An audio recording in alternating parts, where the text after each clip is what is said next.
गुजरात के सरहदी इलाका वजीराबाद का रहायशी इंतहाई मुफलस और गरीब घराने से तल्लुक रखने के बावजूद वो किसी न किसी तरह BSc और B.Ed करके वजीराबाद के करीब इलाका निजामाबाद के गवर्नमेंट हाई स्कूल में साइंस का उस्ताद भर्ती हो गया। 2004 में उसने नौकरी छोड़ दी और दुबई चला गया। वो 6 माह दुबई रहा, फिर वापस आया और एक ऐसा काम शुरू किया जिसने उसे न सिर्फ मुल्की बल्कि बैन अवी तौर पर भी मशहूर कर दिया। उसने अपने एक जानने वाले शख्स से, जो कि मार्बल का काम करता था, कुछ रकम मांगी और ये रकम 15 दिन में दुगनी करके उसे वापस कर दी। मोहल्ले के मजीद 2 लोग उसके अगले गाहक बने। ये भी 15 दिनों में दुगनी रकम के मालिक हो गए। 2 गाहक इसके पास 15 गाहक लेकर आए। फिर ये बंदा गाहक महीने में 150 गाहक हो गए। फिर तो लोगों की लाइन लग गई। गली मोहल्ला से शुरू इस काम की मांग जिस जिसके कान में पहुंची। लालच और तमा उसे इस शख्स के पास ले आई और रकम दोगुना करने का ये लालच वजीराबाद, सियालकोट, गुजरात, गुजरांवाला तक फैल गया और चंद हजार रुपए तनख्वाह लेने वाला मामूली स्कूल मास्टर चंद माह के अंदर अरबपति हो गया। उसका ये कारोबार 18 माह जारी रहा। इस शख्स ने इन 18 महीनों में 48,000 लोगों से 7 अरब रुपए जमा कर लिए। जब कारोबार फैल गया तो उसने अपने रिश्तेदारों को भी शामिल कर लिया।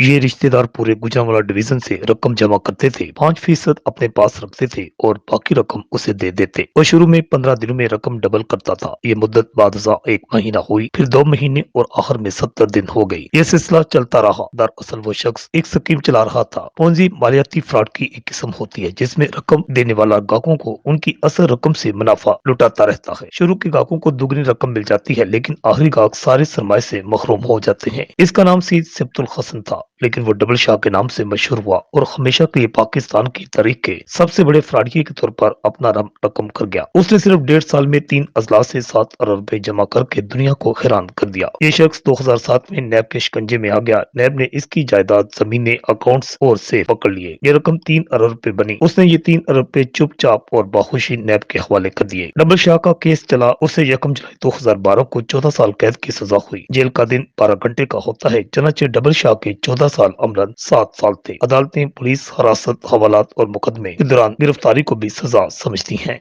डबल शाह 13 अप्रैल 2007 को गिरफ्तार हुआ था। वो अदालत के फैसले तक 5 साल तक कैद काट चुका था। ये 5 साल भी उसकी मजमूई सजा से नफी हो गए। पीछे रह के 2 साल डबल शाह ने महसूस किया 4 अरब रुपए के इवज 2 साल कैद महंगा सौदा नहीं। चंचे उसने बारगेन की बजाय सजा कबूल कर ली। जेल में अच्छे चाल चलन, ईद, शबरात और खून देने की वजह से वो कैदियों को सजा में छूट मिल जाती है। डबल शाह को ये छूट भी मिल गई। चनाचे वो अदालती फैसले के 2 माह बाद जेल से रहा हो गया। डबल शाह 15 मई 2014 को कोट लखपत जेल से रहा हुआ तो साथियों ने गेट पर उसका इस्तकबाल किया। ये लोग उसे जुलूस की शक्ल में वजीराबाद ले आए। वजीराबाद में डबल शाह की आमद पर आतिशबाजी का मुजाहरा हुआ। पाकिस्तान तारीख के सबसे बड़े फ्रॉडिया को हार पहनाई गई। इस पर फूलों की मनोपतियां बरसाई गई। उसे मस्जिदों के लाउड स्पीकरों के जरिए मुबारकबाद पेश की गई। हैरत यह है कि वजीराबाद में आज तक कभी किसी सियासी, मजहबी और खिलाड़ी को इतनी पजीराई नहीं मिली थी जितनी इस शख्स को मिली। आप इससे अंदाजा लगा सकते हैं कि हमारा माशरा अंदर से कितना खोखला है। डबल शाह किस तरह सरे आम लोगों को लूटता रहा, इसकी कई वजूहात थी, जिनमें एक तो ये थी कि बड़े बड़े ब्यूरोक्रेट्स, यहाँ तक कि पुलिस के आला अफसरान भी इसके क्लाइंट थे,